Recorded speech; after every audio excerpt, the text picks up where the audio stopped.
In this Greenlandic village, the sled dogs are waiting for winter. Hunters prize their endurance and use them to drag sleds across the sea ice as they track their prey.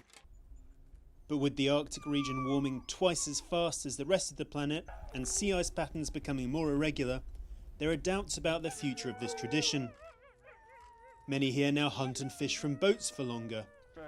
The village's policeman, an avid hunter, says he feels the seasons are less predictable and winters shorter in recent years.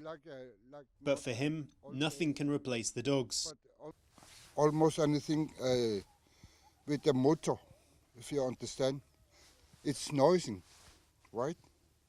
But when I take the dogs and I can only hear the ice and the dogs breathe.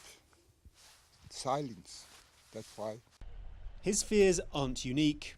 A recent survey said 79% of Greenlanders think the local sea ice has become more dangerous to travel on in recent years. Kunuk Abelson, a young hunter, fishes and tracks prey from his boat in the mild summer months. He keeps nearly 20 sled dogs, many on this island, but worries about their future. He says it would be a blow to the village's traditions if people kept fewer dogs or stopped using them. But he also sees that people are adapting to the changes. The climate change is definitely not a good thing for dog sledding.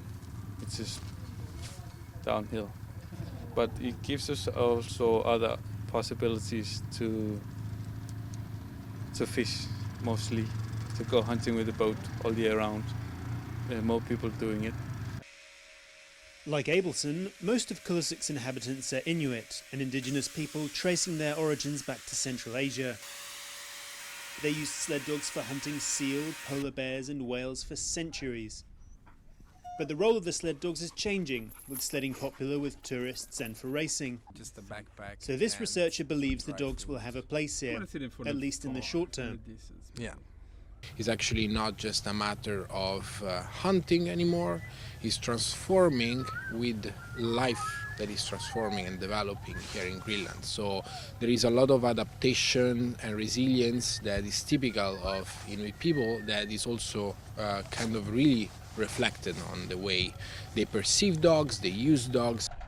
With around a dozen mushers left in the village, Bent Abelson gave his dogs to his son Kunuk, but still goes to hunt with him in the winter. It's in my plot, and my son now, Kunuk, is in the plot. So if we have no more ice, what will we do? We had nothing to do. Greenland's unique sled dogs may be adapting, but in the long term, concerns linger over their future as the region warms and the ice becomes less predictable.